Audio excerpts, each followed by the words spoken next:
Boker Tov, il est 8 heures heure de Jérusalem, 7 heures heure de Paris. C'est l'heure du premier journal d'information ce matin sur Studio Kalita relayé sur les ondes de Radio J. L'armée israélienne a imposé, comme elle le fait à la veille de chaque fête israélienne, un bouclage intégral sur la Judée et la Samarie, un bouclage qui se prolongera durant toute la fête de Pessah jusqu'au samedi soir de la Mimouna à minuit. Les Palestiniens ne pourront pas pénétrer donc à l'intérieur du territoire israélien, à l'exception de cas humanitaires particuliers et avec l'aval du coordinateur de l'action du gouvernement dans les territoires. Ceci étant, les médias palestiniens ont affirmé ce matin que les forces de Tsahal ont détruit à Hebron la maison du terroriste palestinien qui a sauvagement assassiné au début du mois de février dernier la jeune Ori Ansbacher Zichrona Livracha près d'En Yael dans les abords de Jérusalem. Il y a une semaine, la Cour suprême avait autorisé la destruction des 2 appartements où le terroriste vivait donc dans la ville de Hebron. Les tractations en vue de la formation de la coalition gouvernementale n'ont pas officiellement commencé, mais l'on connaît déjà la plupart des exigences des formations qui doivent former la coalition de 65 mandats de Binyamin Netanyahou. Il semble d'ores et déjà évident que le gouvernement prochain ressemblera assez singulièrement au gouvernement sortant. Ainsi, le ministère de la Défense devrait revenir à Avigdor Lieberman, qu'il avait quitté au début du mois de novembre, le 11 novembre très exactement, et le ministère des Finances reviendra à nouveau à Moshe Kahlon, le leader de Kulanu.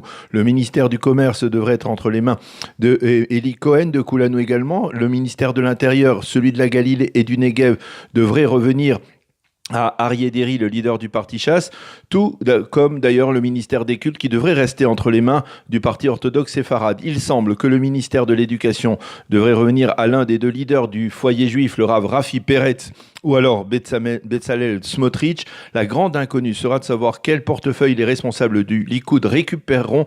Il semble de ce côté-là que le grand bénéficiaire sera le ministre sortant des Transports Israël Katz, qui devrait être promu au poste de ministre des Affaires étrangères. Quant au ministre de la Justice, au ministère de la Justice, il devrait revenir à Yariv Levin, le proche lieutenant de Binyamin Netanyahou.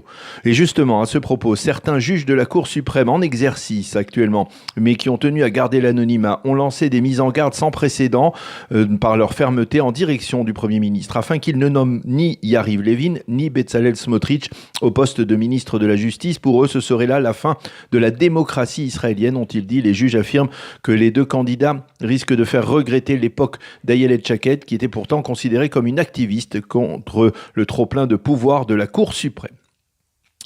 Vous le savez, nous approchons à grands pas de la fête de Pessah. Les préparatifs battent leur plein. Les Israéliens vaquent à leurs dernières occupations en perspective de la soirée du Seder. Parmi eux, 40 000 célébreront la sortie d'Égypte dans le Sinaï, dans le désert du Sinaï égyptien, en particulier sur les plages de la péninsule du Sinaï. Ils ont l'intention de faire fi des mises en garde très sévères de l'état-major de lutte antiterroriste qui a mis en garde contre des risques d'attentats dans cette région. Et ils ont l'intention donc de passer des vacances à bas prix sur les splendides plages du Sinaï. Mais ces 40 000 Israéliens ne seront, on va dire, qu'une goutte d'eau dans l'océan des Israéliens qui passeront cette année les fêtes de Pessah à l'étranger. L'aéroport Ben Gurion a été pris d'assaut hier par des dizaines de milliers de touristes israéliens qui se sont envolés vers d'autres cieux que ceux d'Israël.